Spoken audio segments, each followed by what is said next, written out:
मान्यवर, मेरा हिसाब देना बनता है। हम भारतीय जनता पार्टी के कार्यकर्ता हैं, ये नरेंद्र मोदी जी की सरकार है। हम जवाबदेह होते हैं जनता के प्रति, संसद के प्रति और देश के हितों के प्रति।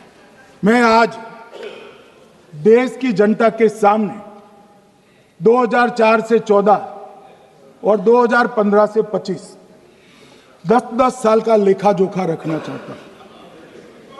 2004 से 14 में अखंड सोनिया मनमोहन की सरकार थी 10 साल की, और 15 से 25 अखंड रूप से नरेंद्र मोदी जी की सरकार। कश्मीर में टेरर इंसिडेंट 7217 हुए थे 2004 से 14 में। 70% की कमी के साथ 2150 हो गए 1525। नागरिकों की मृत्यु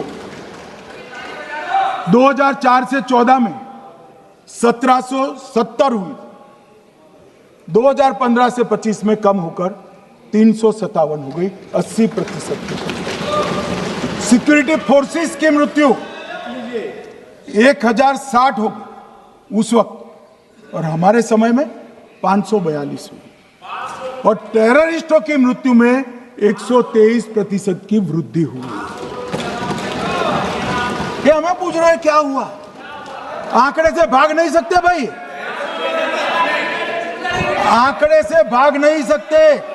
और अब मैं कहता हूं कि धारा 370 ने कश्मीर में आतंकवादी इकोसिस्टम को नष्ट कर दिया है, जिस धारा 370 को आपने इतने साल तक बचा कर। हमने जीरो टेरर प्लान बनाया है, एरिया डोमिनेशन प्लान बनाया है, मल्टी लेवल डिप्लॉयमेंट किया है, सुरक्षा जेलें बनाई हैं, 98% ट्रायल अब वीडियो पर हो रहे हैं। हमने संचार साधन बसाए हैं और 702 फोन विक्रेता जेल में डाले, 2667 सिम कार्ड बन गए। हमने एक जमाना था साहब, 10-10 हजार लोगों के जनाजे निकलते थे। पूरे देश ने घटनाएं देखी होगी, बुरहान वानी मर गए, फला मर गए, ढिका मर गए, 10-10 हजार। अब जो मारा जाता है उसको वही दफना दिया जाता है।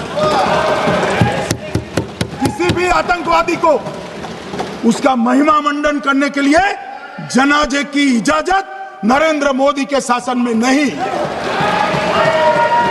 मान्यवर, आतंकवादियों के सगे वाले और समर्थक चुन चुन कर हमने नौकरियों से निकाले, पासपोर्ट रद्द कर दिए हैं, गवर्नमेंट कॉन्ट्रैक्ट रद्द कर दिए हैं। 75 से ज्यादा आतंकी समर्थकों को कोर्ट से ऑर्डर लेकर सरकार से बर्खास्त कर दिया गया है। बार काउंसिल उनके समर्थकों से भरी थी, सस्पेंड कर नया लोकप्रिय चुनाव हमने कराया है। मान्यवर, कई संगठन बैन करे, मैं बाद में बताता हूं। विशेष यूएपीए अदालतें बनाई हैं, लगभग मार्च 22 से 25 के बीच में यूएपीए के 2267 मामले हमने जब्त किए हैं, दर्ज किए हैं, 374 कुर्की की है। और परिणाम क्या है मान्यवर? ये पूछ रहे हैं परिणाम क्या है? शुतुरमुख वृत्ति से अगर मिट्टी में सर रखकर बैठोगे तो कुछ नहीं, सूर्य भी नहीं दिखेगा। मान्यवर, परिणाम आया है। पहले ऑर्गेनाइज टॉन्ट पेल्टिंग साल की 2654 होती थी एवरेज इनकेस में। कितनी मान्यवर? 2654 पथराव होते हैं, 2024 में 0 हो गए। मान्यवर, ऑर्गेनाइज हड़ताल पाकिस्तान से ऐलान करते थे, घाटी बंद रहती थी। पाकिस्तान की भी हिम्मत नहीं है, घाटी में भी हिम्मत नहीं है। इनके समय में साल में 132 दिन घाटी बंद रहती थी, अब ऑर्गेनाइज हड़ताल 3 साल से 0 है।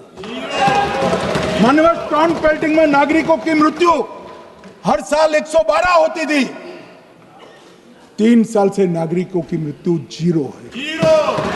मान्यवर, जख्मी होते थे 6235 लोग टॉन्ट पेल्टिंग में, आज 0। मान्यवर, आज मैं बताता हूं, एक समय में हुर्रियत के नेताओं को यहां वीआईपी ट्रीटमेंट मिलता था। हुर्रियत के साथ चर्चा करते थे और ये हुर्रियत वाले आते थे, रेड कारपेट पूरा रोड खाली कर सीधा आता था और मनमोहन सरकार के दूत इनके साथ चर्चा करते थे। सारे हुर्रियत के कंपोनेंट हमने बैन कर दिए हैं, सारे जेल की सलाखों के पीछे। हम कोई हुर्रियत से बात करना नहीं चाहते। मैं सदन में नरेंद्र मोदी जी की नीति दोहराना चाहता हूं। हुर्रियत टेररिस्ट संगठनों के आउटफिट है, हम इनसे बात नहीं करेंगे। हम अगर किसी से बात करेंगे तो घाटी के युवाओं के साथ बात करेंगे, हुर्रियत के साथ बात। ये नरेंद्र मोदी सरकार है, टेररिज्म के खिलाफ हमारी जीरो टॉलरेंस की नीति है, ऑफर है और हम विजयी होंगे।